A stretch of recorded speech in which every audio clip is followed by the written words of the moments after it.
Hola, yo soy Camila Zuluaga y esto es La Intérprete. Hoy en La Intérprete vamos a hablar del acoso sexual a las mujeres que se ha venido normalizando históricamente en el mundo entero. Y siempre cuando se habla de acoso sexual o de abuso en contra de las mujeres, pues se empieza a preguntar sobre qué tan real es la denuncia que hace esa mujer y si no está dañando la honra al que está denunciando. Y precisamente de eso vamos a hablar hoy en este podcast de La Intérprete. Ya saben que estamos en todas las plataformas. Suscríbase a su plataforma favorita para que sepa cuando tenemos un capítulo nuevo que siempre sale los jueves. Sebastián Nora. ¿Qué tal, Camila? Sí, un tema que es doloroso, pero que inevitablemente nos trae esa pregunta de en qué medida pues lo que no es la justicia ordinaria es o no una justicia ad hoc.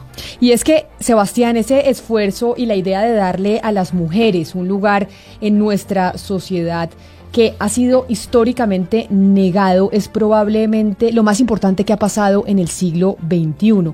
Las mujeres emancipándose, ese proceso también obviamente ha implicado necesariamente cuestionar los comportamientos de hombres y mujeres que antes estaban normalizados y que ahora algunos se molestan porque se cuestionen. Sí, se han cuestionado afortunadamente. Y si bien, Camila, la violación sexual como tal es algo que muchas civilizaciones milenarias pues ya castigaban, la verdad es que hasta hace muy poco tiempo pues sí ciertos comportamientos y tratos que hoy están socialmente aceptados y todos decimos que son abuso sexual, pues antes los teníamos incorporados. Digamos que había un orden cultural que legitimaba el acoso. Y falta mucho todavía, pero lo que sí es verdad es que ha habido un gran avance y algo que se dio en los Estados Unidos y que impulsó muchísimo este avance fue el movimiento Me Too, que nació en octubre del 2017, en donde actrices de Hollywood norteamericanas denunciaron por agresión y por acoso sexual al célebre productor de cine y ejecutivo Harvey Weinstein, una investigación que se publicó en el New York Times que básicamente dio la estocada para generar una denuncia a nivel internacional del acoso sexual a las mujeres. Y eso, Camila, ese caso fue como una inspiración, una chispa que llenó de coraje y apoyo moral a miles de mujeres en el mundo que tenían guardada una historia similar y que estaban condenadas a vivir con eso, a tragar veneno, porque se había toda una estructura cultural que silenciaba el acoso. Denunciar no era una opción, y en especial para mujeres que lo sufrían con personas que estaban en una posición de poder político económico superior a ellas. Se tenían que quedar calladas. Denunciar no era una opción, Sebastián, porque eran mujeres que se podían quedar sin trabajo o que las podían estigmatizar de por vida. Mire usted el caso de Mónica Lewinsky, que siempre será la persona que estuvo o mantuvo una relación sexual con el presidente, exactamente, con el presidente de los Estados Unidos, Bill Clinton. Pero mire, el abuso sexual y la violencia sexual contra mujeres es un hecho que cada vez tiene más espacio en la agenda de los grandes medios en el mundo. Pues de hecho estamos hablando hoy en La Intérprete, en este podcast, sobre ese tema. El feminismo pues tiene muchos grises, muchas matices y hay muchas aproximaciones ideológicas que tiene este tema, que obviamente está sobre la mesa y que más vale que esté sobre la mesa. Pero insistimos, la tarea pues no está terminada y le quiero compartir, Camila, este dato. Por ejemplo, vea, según el Instituto de Medicina Legal, entre enero y mayo de este año se han practicado 7.544 exámenes médicos legales por presuntos delitos sexuales que representan el 43% de todas las lesiones no fatales en el país. Y de estos, 6.479 fueron realizados contra menores de edad. Bueno, usted me tiene ese dato, yo le tengo otro, porque un problema que desincentiva a las mujeres y a los niños a denunciar es precisamente la gran distancia que todavía existe entre la decisión de hacerlo y la posibilidad de que los jueces terminen condenando al agresor, a quienes ellos han denunciado. El dato que le tengo es que en un estudio realizado por la entidad que usted me menciona, entre enero de 2017 y agosto de 2018, se encontró que el 90%, es decir, 65.430 de casos de los delitos sexuales estaban en fase de indagación, solo 1.2% en ejecución de penas y 5.7% en juicio y 2.5% en investigación. Yo sé que las cifras son áridas y a veces cuesta trabajo digerirlas, pero saber que el 90% de los delitos sexuales están en fase de indagación es una de las razones por las cuales la gente muchas veces no denuncia.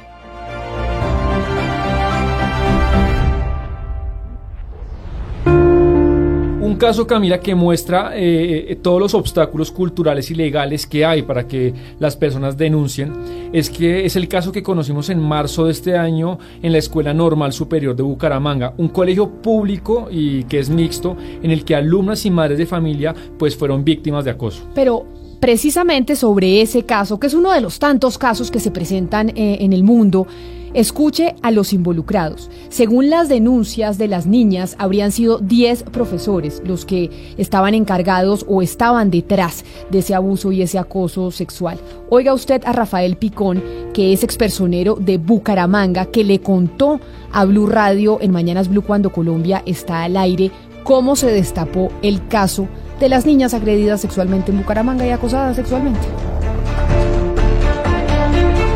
Bueno, nosotros desde la Personería de Bucaramanga tenemos un programa muy bonito que es a cargo de nosotros como los personeros estudiantiles. Con ellos, que están próximos también a elecciones, hemos venido trabajando desde hace un buen tiempo atrás, hemos venido siempre llevando actividades, compartiendo con ellos, tenemos un grupo de WhatsApp donde simplemente compartimos cualquier tipo de situaciones. Debido a que un padre de familia empieza a alzar su voz con una situación que se le presenta con su hija que recién graduada y por producto de una fiesta a la que asistieron, donde estuvo un docente y al parecer tuvo relaciones sexuales con esta menor de edad, el padre empieza por redes sociales a hacer esta denuncia y llegan a estos WhatsApp donde compartimos con los diferentes muchachos de la Escuela Normal Superior, y ahí es donde se empieza a realizar estas diferentes denuncias de personas, de niñas específicamente, que se atreven a alzar su voz y empiezan a denunciar. Identificamos, hablamos con la rectora del colegio e identificamos que están involucrados aproximadamente 10 docentes por este tipo de casos de acoso y abuso sexual en contra de las niñas. Bueno, Camila, y Bucaramanga pues no es un caserío, ¿no? Es una capital importante, y que eso suceda allá. Y ahora quiero que oigamos a María, que es una de las denunciantes, de las víctimas de la Escuela Normal Superior, y pues esto no era una manzana podrida, no era una, era 10 profesores y algo que sucedía hacía mucho tiempo. Durante mi año escolar, que fue en 11, estuve acosada por un profesor, el cual me acosaba en las clases y también por medio de redes sociales. Lo que hacía por medio de las redes sociales era enviarme parte de sus fotos de sus partes íntimas, diciendo que como estaban a blanco y negro, eran arte. Yo lo denuncié en la rectoría de mi institución.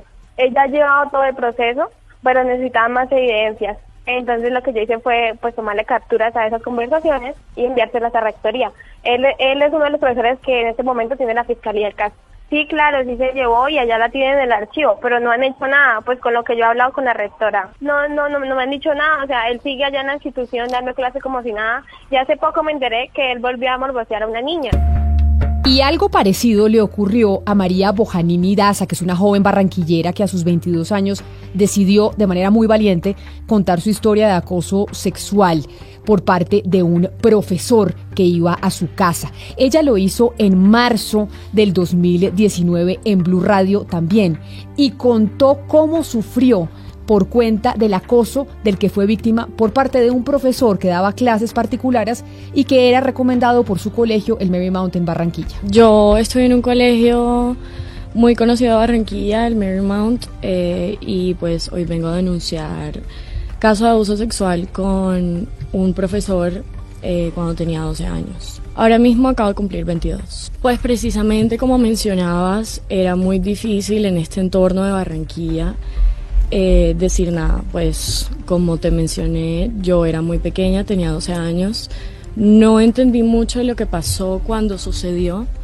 Como fue algo gradual, fue algo de muchos años, no fue algo espontáneo, no fue un ataque así de la nada. Este era un señor que pues no era profesor de mi colegio específicamente, pero daba clases de tutorías después del colegio en la casa, recomendado por padres de familia, recomendado por los mismos estudiantes del colegio. Pues le daba clases como a 7 de mis amigos de mi clase, como que era muy común. Pues sí, él iba a tu casa y no sé qué, y resultó después como de 2 años a comenzar a salir un poco de cuentos de él. Varias niñas lo comentaron a sus padres y se abrió una investigación en la fiscalía. Y bueno, Camila, si podemos conectar un puente entre estos dos casos, pues vemos que el miedo a denunciar y el poco apoyo que se encuentra en las autoridades escolares y judiciales pues se repite, y en estos casos y en miles más. Que profesores con sospechas y denuncias tan delicadas, imagínese usted, sigan dando clases como si nada por la mañana, pues es algo que desestimula a las niñas a hablar y que las revictimiza. El último gran caso que se conoció famoso en Colombia fue el del director Ciro Guerra, un reportaje que firmó la feminista Catalina Ruiz Navarro y también Matilde Londoño en el portal Volcánicas, en donde incluyeron 8 testimonios anónimos de mujeres que fueron acosadas y violentadas trabajando con el cineasta Ciro Guerra. Escuche usted lo que dijo Catalina Ruiz Navarro sobre ese reportaje y cómo lo construyeron. Mira, esto arrancó con que a Matilde le llegó una primera historia, que todavía en ese momento no era denuncia, simplemente una historia de a mí me pasó esto con Ciro Guerra y sé que le pasó a alguien más, porque una de las denunciantes le contó a alguien le dijo, oye, tengo una amiga que me contó una historia parecida, y ellas hablaron y dijeron, uy, aquí hay algo, y entonces precisamente por ser feministas nos buscaron como para pedirnos un poco de asesoría de qué hacer con eso que parece ser algo sistemático. Nosotras arrancamos con esas 2 primeras víctimas a discutir qué querían hacer, cómo lo querían hacer, y finalmente después de hablar mucho se decidieron por el reportaje, y a partir de eso empezamos a tomar los testimonios de ellas y a empezar a preguntar por ahí a ver si había más testimonios. Arrancamos con 5 testimonios principales y luego fueron apareciendo otros 3. Fuimos haciendo esas entrevistas, esto casi que ya cuando llegamos al momento de las entrevistas ya estábamos todas en cuarentena, y a partir de cada una de las entrevistas empezamos a buscar posibles testigos que pudieran corroborarnos estas historias para entrevistarlos de forma independiente o entrevistarlas.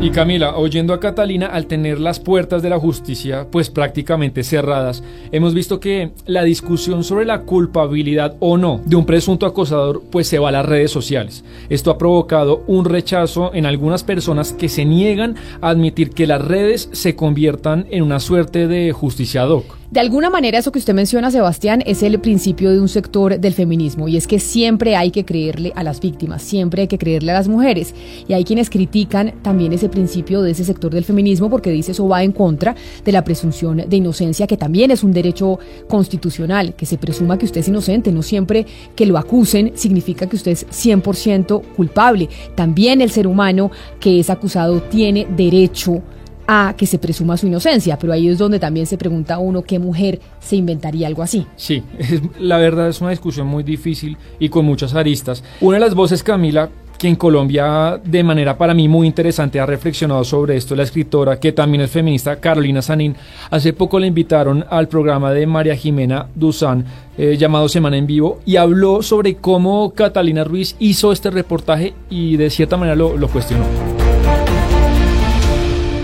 La forma como se publican y se publicitan estas denuncias y se transmiten a través de las redes está alimentando una necesidad de juzgar, condenar y de monstrificar a la persona, de hecho de monstrificar a cualquier persona que se juzgue y se condene. Más bien se cierra toda disponibilidad a un discurso o a un pensamiento que no sea el del bien y el mal. Está mal lo que unas personas, lo que X y Y individuos hicieron, y por ende está mal también observarlo, ¿sí? Está mal no matizarlo, pero cualquiera de nosotros que quiera hacer un juicio no moral, sino una lectura, inmediatamente es identificada por el gran público como aprobadora de las conductas delictivas de la persona en cuestión. Y entonces me parece que ahí hay una cosa peligrosísima, porque es una sociedad que solo puede decir bien o mal, que es justamente la eliminación del pensamiento y la eliminación de la observación. Y es que en el feminismo colombiano, pero también mexicano, Catalina Ruiz Navarro representa la otra postura, distinta a la de Carolina Sanín. Ella y otras personas creen que en principio uno sí debe creerle a la denunciante y que la justicia penal no puede ser la única esperanza de justicia que tengan las mujeres en esta sociedad, porque ya sabemos el grado de impunidad que hay frente a la violencia sexual. Ya se los dijimos, casi el 90% de los casos está en etapa de indagación. Pero oigamos precisamente a Catalina Ruiz respondiendo esas críticas que afirman que las denuncias socavan la presunción de inocencia. Y yo creo que tenemos que empezar a pensar que la única forma de verdad y la única forma de justicia no es lo que dice un juez. No, esto no es linchamiento por varias razones. Primero, porque nadie le ha hecho ningún tipo de daño a Ciro Guerra en su cuerpo ni en su dignidad, ni hay mujeres con picos y espadas y antorchas afuera de su casa, ni él teme por la seguridad de su vida, ni por la seguridad de su integridad física. O sea, eso... La gente está manifestando su repudio. Bueno, todos tenemos derecho a hacer eso si coges y acosas mujeres y las violas. O sea, creo que eso es lo mínimo que uno puede hacer. Pero él no tiene ningún temor por su integridad física. Dos, aquí el que tiene poder es él, porque él que dice sin empacho que va a tomar acciones legales es él que tiene la plata y que tiene el poder para ir con unos abogados. Estas víctimas no tienen la capacidad económica para ir a pagarse un abogado y echarse una batalla legal de cuánto tiempo. Y tres, hay una diferencia muy grande entre que estas denuncias se hayan hecho así casualmente y hayan salido en redes sociales, que eso se llama escrache, y las mujeres están en absolutamente todo su derecho, porque cada persona tiene derecho a contar sus historias de vida a quien quiera y en el contexto que quiera. Bueno, es un debate interesante, creo que las dos tienen cosas valiosas, pero por un lado es cierto que los niveles de impunidad de acoso son altísimos, pero por otro, pues la presunción de inocencia es una institución fundamental en una república. Y yo quiero que usted, Camila, oiga, de nuevo Carolina, recordando que hoy pues cualquier persona tiene el poder de decir lo que sea de cualquier persona, y eso es un poder gigante que hoy nos damos cuenta y que hay que trabajarlo de una manera pues muy cuidadosa. Pero tienen que ser conscientes las igualadas y Volcánica y etcétera, de que están condenando a una pena, a una cadena perpetua. Es así, simplemente, no de cárcel, ¿sí? Pero están haciendo unas acusaciones de una manera en que están afectando al reo para siempre. Ahora alguien saldrá y la víctima también se afectó para siempre. Sí, desde luego que sí, pero es que no estamos en un sistema de venganzas. Estamos tratando de asumir que hemos llegado en la civilización a un punto en el que pensamos también en el mal que se le hace al mal, ¿sí? Al condenar a alguien también le estamos haciendo mal a alguien, así sea un malo.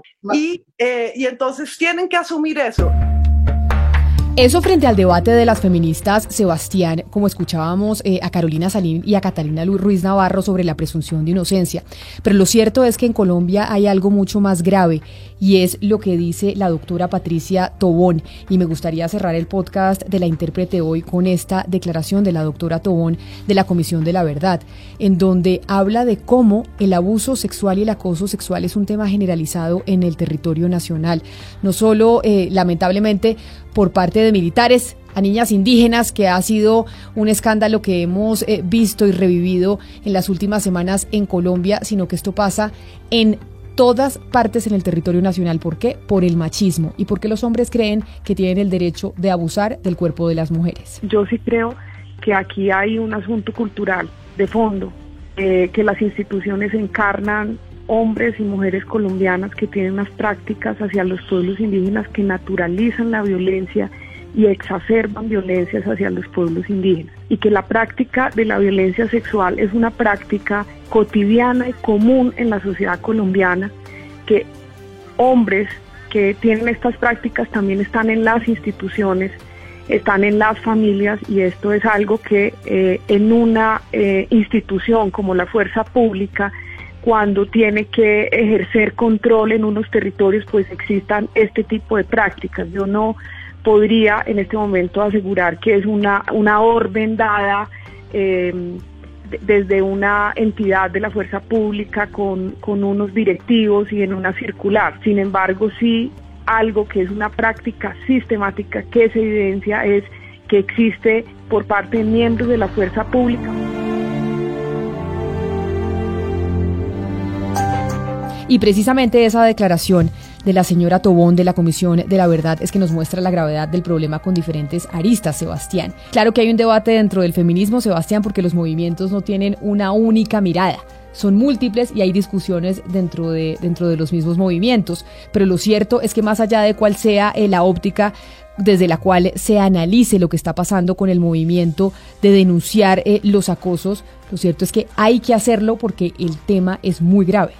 Sí, digamos, el debate intelectual entre feministas me parece interesante porque no está bien que sea un movimiento homogéneo, pero lo que sí es cierto es que el abuso sexual, Camila, es algo que la sociedad tenía debajo del tapete y que se negaba a sacar, y era algo podrido debajo y que de a poco se está sacando, así haga falta bastante más. Hasta aquí, Sebastián, entonces llegamos con el podcast de La Intérprete, con este capítulo hablando no solo del debate, de lo que usted menciona dentro del feminismo, de las denuncias, de si siempre hay que creerles a las mujeres o no, pero con una conclusión de que lamentablemente le crea a usted o no le crea a las mujeres, cuál sea la óptica desde la cual se aborde este debate, hay una problemática muy grande en nuestro país y es el abuso sexual y el acoso sexual hacia las mujeres porque los hombres en un sistema machista y patriarcal creen que tienen el derecho de poder abusar del cuerpo de ellas. Así que a ustedes gracias por estar conectados a La Intérprete a través de su plataforma favorita. Recuerden una vez más que se pueden suscribir para que sepan cuando tengamos un nuevo capítulo. Sebastián, gracias y nos oímos dentro de una semana.